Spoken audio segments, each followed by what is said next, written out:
नमस्कार, आपका स्वागत है हमारे चैनल तुरंत न्यूज़ में और मैं हूँ आपके साथ संध्या आचार्य।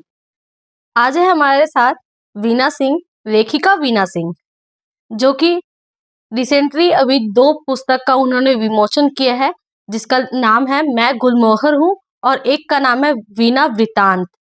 आइए जानते हैं उनसे कि उन्होंने इस पुस्तक को क्यों लिखा, क्या कारण था लिखने का। सबसे पहले तो आपका स्वागत है हमारे चैनल में। आपने 2 पुस्तक लिखा है, मैं गुलमोहर हूँ और वीना वृतांत। इसका तात्पर्य क्या है? मैं गुलमोहर हूँ। एक गुलमोहर का जो पौधा होता है, पेड़ होता है, वो गर्मी की तपिश जितनी ज़्यादा बढ़ती है, उतना ही उसकी खूबसूरती बढ़ते जाती है। और वो सारे गर्म थपेड़ों को झेलते हुए एकदम अडिग अपनी सुंदरता और छाँव सबको देते हुए खड़ा रहता है। तो वैसे ही गुलमोहर प्रतीक है एक स्त्री का, जो अपने घर में प्रतिदिन हर तरह की समस्याओं से, कठिनाइयों से, गृहस्थी की, बच्चों की, समाज की जूझते हुए एकदम अटल, अविचल और खूबसूरती से खड़ी रहती है और हर परिस्थिति में परिवार वालों का साथ देती है। तो इसलिए मैंने गुलमोहर को एक स्त्री का प्रतीक मान के मैं अपनी किताब का नाम मैं गुलमोहर हूँ रखी हूँ। और वीना वृतांत से क्या वीणा तात्पर्य है? वृतांत मेरे आस-पास मेरे परिवेश और मेरे अड़ोस-पड़ोस, मेरे दोस्त, वो उन लोगों के बीच की जो बहुत घरेलू चीज़ें जो छोटी-छोटी जो छन के आती हैं या आम समस्याएँ, उन सब चीज़ों को मैंने एक कहानी का रूप देकर और लिखा है, तो इसलिए मैंने उस किताब का नाम वीणा वृतांत लिखा है। आप एक बहू हैं, पत्नी हैं, हाँ, उसके साथ-साथ एक माँ हैं। हाँ। सभी का कर्तव्य निर्वहन के करते करते हुए आपने 2 पुस्तक लिखा। कितना समय लगा और किन-किन को अपना श्रेय देना चाहेंगे? वैसे मेरी जब शादी हुई उसके पहले मुझे इसमें साहित्य में रुचि थी। मेरे जो फ़ादर हैं वो प्रोफ़ेसर थे और मेरी माँ भी प्रोफ़ेसर थी। तो हमारे घर में पढ़ाई का पूरा वातावरण था और मुझे साहित्य से उसी समय से रुचि थी। फिर मैं जब स्कूल से कॉलेज में गई तो कॉलेज मैगज़ीन निकलता था राका। उसमें भी मैं वो छोटी-छोटी कहानी, कविताएँ लिखने लगी और प्रकाशित भी होता था। तो मेरा मन धीरे-धीरे थोड़ा-सा और लगने लगा उसमें। फिर जब मैं ग्रेजुएशन में गई तो राज्यपाल आने वाले थे, जैसे राजेंद्र जयंती वहाँ मनाया जाता है राजेंद्र कॉलेज में। तो उसमें एक टॉपिक मिला था आज की शिक्षा नीति। तो उसमें लिखना था, ती 4-5 जिला जो के स्टूडेंट लोग को लिख के देना था। तो उसमें भी मैंने लिखा और मुझे दूसरा पुरस्कार मिला, तो मेरा मनोबल और बढ़ा और मुझे बहुत अच्छा लगा। और अपने पापा के आँखों में जब मैं प्रशंसा के भाव देखती थी, तो मुझे बहुत अच्छा लगता था। उनकी बहुत इच्छा थी कि मैं उन्हीं के जैसा प्रोफ़ेसर बनूँ और मुझे भी ये जॉब बहुत पसंद था। लेकिन शादी हो गई और गृहस्थी और बच्चों की परवरिश में मेरे 18 साल निकल गए और मुझे लगा कि मेरी पढ़ाई से ज़्यादा ज़रूरी बच्चों की परवरिश और अच्छे संस्कार हैं। जब बच्चों को अच्छी शिक्षा और संस्कार मिलेंगे, तभी वो एक अच्छे नागरिक बनेंगे। अच्छा बेटा-बेटी या हर समाज को, राष्ट्र को हम एक अच्छा बच्चा दे सकते हैं। तो इसके लिए मैंने बच्चों की परवरिश और घर की ज़िम्मेवारियों को प्राथमिकता दी। और जब 18 वर्ष बीत गए, 18 साल के बाद में मेरी कुछ ज़िम्मेवारियाँ कम हुई, बच्चे बड़े हो गए, तब मेरे बच्चों ने और मेरे छोटे भाई-बहन, ख़ासकर मेरा छोटा भाई निशांत और मेरी बहन नम्रता, दोनों मुझे लिखने के लिए एकदम बच्चों जैसा मेरे साथ ये करने लगे। मुझे मोबाइल ये चलाना नहीं आता था, टाइप करना नहीं आता था, तो वो लोग फ़ोन करके मुझे टाइपिंग और ये सब उन लोगों ने सिखाया। और फिर मैं धीरे-धीरे लिखने लगी। तो इतना आत्मविश्वास नहीं था कि मैं कहाँ डालूँ, फिर उन लोगों ने कहा कि फ़ेसबुक पे डालो। तो आभासी दुनिया कहा जाता है फ़ेसबुक को, लेकिन मुझे वहाँ बहुत अच्छे दोस्त मिले और उन लोगों ने मुझे बहुत सराहा और उन लोगों ने मुझे लिखने के लिए बहुत प्रेरित किया।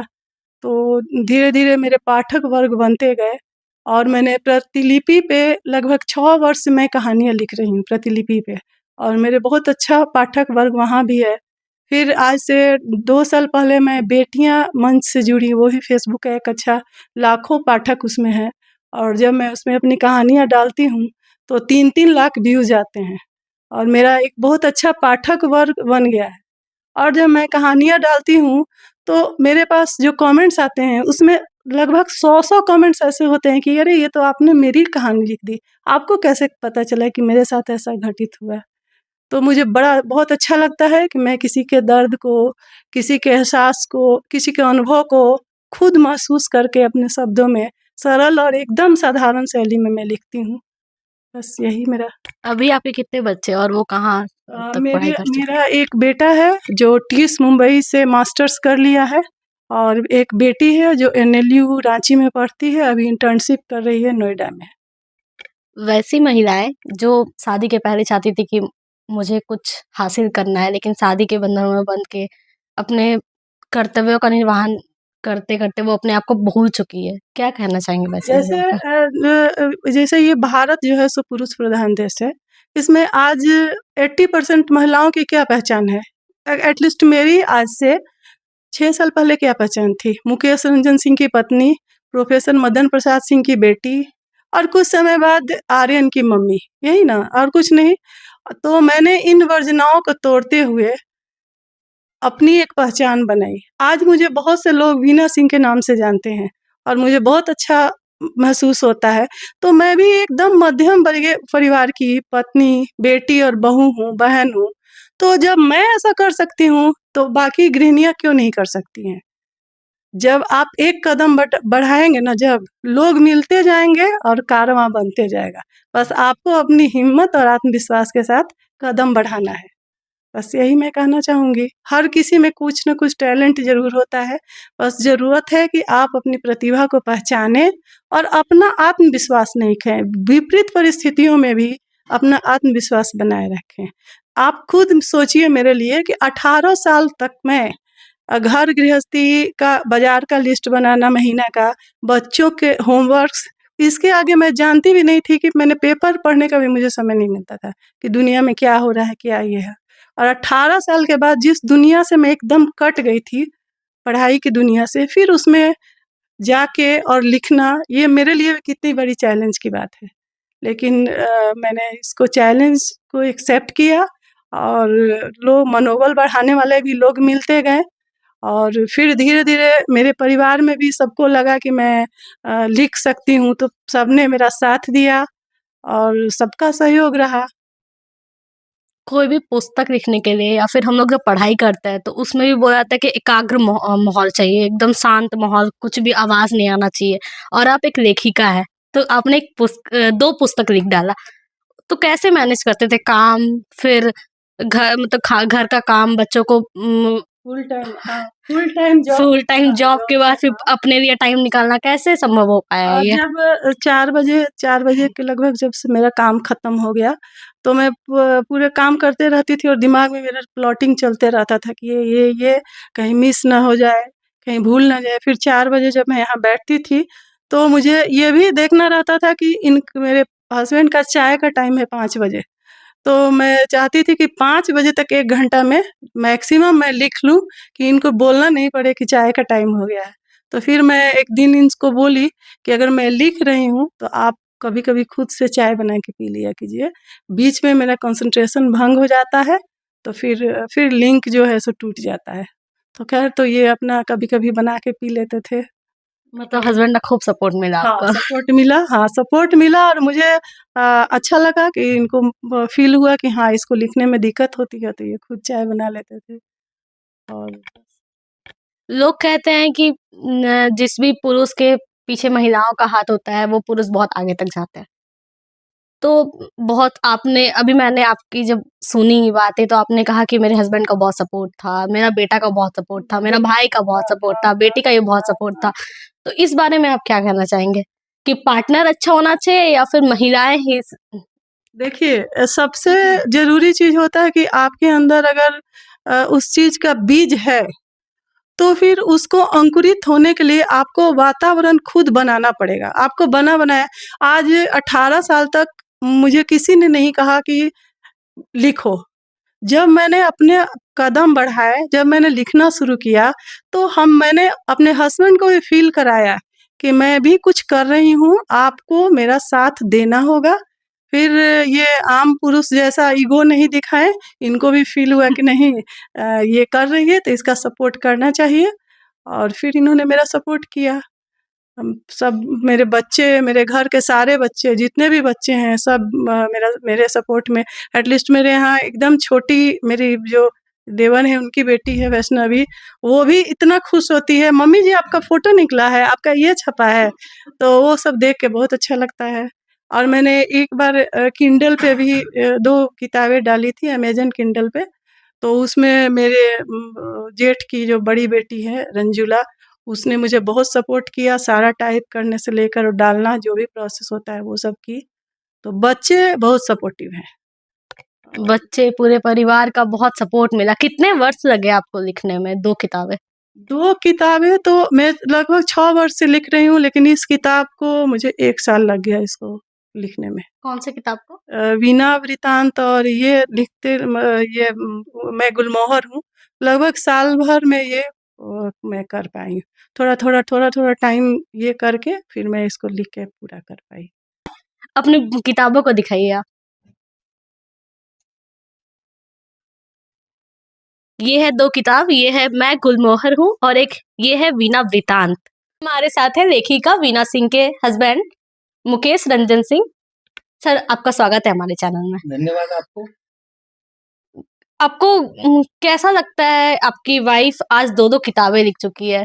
बहुत बहुत ही खुशी मिल रही है, बहुत ही खुशी मिल रही है और मेरी बहुत इच्छा भी थी कि इसका किताब छपे और बहुत दिनों से तकरीबन 1 साल से तैयारी कर रही थी और मैं उस दिन का इंतज़ार कर रहा था जब जब इसकी पुस्तक का विमोचन हो, पुस्तक छपे और उस मुकाम तक जब ये पहुँची तो मुझे बहुत ही अच्छा लग रहा है।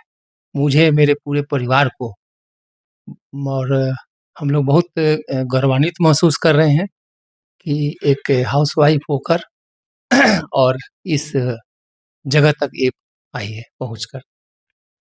जब वो टाइम आप लोगों को नहीं दे पाती थी, तो आपको गुस्सा नहीं आता था कि हाँ, अरे वो मेरे को टाइम देने छोड़ के वो बुक लिख रही है? कभी वो मेल ईगो जो आता ना, वो नहीं आता था? नहीं वो आता तो था कभी-कभी जब हम भी व्यस्त रहते थे, तो मुझे लगता था कि अरे जल्दी से खाना दे दो, जल्दी से ये कर दो, मुझे जाना है, काम है। तो वो लिखते रहती थी लेकिन फिर मैंने महसूस किया कि मेरे ये सब इस मतलब इन सभी से उसको थोड़ा दिक्कत हो रही है, तो धीरे-धीरे मैं भी उसमें अभ्यस्त हो गया। मैं देखता था कि वो लिख रही है या कुछ अपना मनन चिंतन कर रही है, तो मैं बहुत सा काम जो उसको करना था, तो मैं खुद अपने स्वयं से ये कर लेता था। अभी आप क्या करते हैं? अभी व्यापार है मेरा, छोटा-मोटा व्यापार अभी कर रहे हैं। एक अभी भी जैसे कि मैडम ने बताया कि वो मिडिल क्लास फैमिली से बिलॉन्ग करती है। जी, बहुत सारे मिडिल क्लास फैमिली का सपना होता है कि हम भी न्यूज़पेपर पे आएँगे, जी, मेरा ये फ़ोटो लगेगा। जी, आज आपकी वाइफ़ का भी फ़ोटो लगा है, जी, पुस्तक विमोचन जी, हुआ है उनका वीणा वृतांत नाम है जी, पुस्तक का, मैं गुलमोहर हूँ। जी। कैसा लगता है आपको? उनका भी फ़ोटो आया है टीवी पे और फिर आपके परिवार को कैसा महसूस होता है? बहुत अच्छा लगता है, बहुत अच्छा। उसका उसका उस उसकी सफलता, उसका फ़ोटो, उससे हमारे पूरे फैमिली को लगता है कि हम लोग मतलब जितने लोग हैं, हम लोग सबका आ गया है। टीवी पे हम लोग का मतलब उसके उसके आँखों मतलब उसके आँखों में जो चमक है, खुशी है, उसमें हम लोग अपना चमक और खुशी महसूस कर रहे हैं। इसलिए हम लोग को इसमें इसमें कहीं कोई ये नहीं लगता है। मतलब हम लोग अपने पूरे परिवार की सफलता हम लोग उसके माध्यम से महसूस कर रहे वैसे हैं। पुरुष जो अपनी वाइफ़ को घर से बाहर नहीं निकलने देता है या फिर वो चाहते नहीं कि मेरी वाइफ़ कुछ करे, तो क्या आप क्या कहना चाहेंगे उस बारे में? नहीं, ये तो गलत बात है। जैसे हम लोग भी बहुत पारंपरिक हम लोग का भी रहा है फैमिली, जिसको म मतलब म म घर की जो बहू हैं, बेटी हैं, हाँ, वो बहुत ज़्यादा बाज़ार में नहीं निकले, बहुत ज़्यादा एक्सपोज़ नहीं हो, लेकिन अगर उनमें कोई प्रतिभा है, तो उसको निकालना है और धीरे-धीरे ये वर्जनाएँ जो हैं सो सब खत्म हो रही हैं, टूट रही हैं। तो इसलिए इसलिए इसमें कहीं कोई कोई दिक्कत हमारे पूरे मने फैमिली को इससे कोई ये नहीं है, ऐतराज़ या कोई दिक्कत नहीं था। कि उसका कहीं आना-जाना या मिलना-जुलना, और पत्रकार लोग भी बीच-बीच में आते थे। हमारे एक रमेशम भैया हैं, वो मतलब वो हमेशा आते रहते थे और इसका जो भी लेख होता था उसको देखते थे। उनसे, चूँकि मेरा उनसे व्यक्तिगत संबंध था, तो इसलिए ऐसा कुछ नहीं है कि उसको बाहर जाना या मंच पर आना या इस सब में आना से हम लोगों को कोई दिक्कत है। वर्तमान में कोडरमा महिला प्रधान हो गया है, जैसे डीसी महिला, एसडीओ महिला, सांसद महिला, विधायक भी महिला, और गर्व की बात है कि मैं भी महिला हूँ। आपकी वाइफ भी महिला है और यहाँ से लेखिका के रूप में उभरी है, तो कैसा महसूस होता है? वो क्या कहना चाहेंगे? बहुत अच्छा महसूस होता है। सभी हमारे जिला के सभी जो जिनके बारे में आपने कहा, उन सभी महिलाओं को मैं नमन करता हूँ कि इतने अच्छे-अच्छे जगहों पर वो लोग हैं अभी, और ये गौरव की बात है कि महिलाओं का सशक्तिकरण का एक जीता जाता जो है नमूना, वो हमारा कोडरमा जिला है। हम मिलेंगे अगले वीडियो के साथ, तब तक के लिए नमस्कार।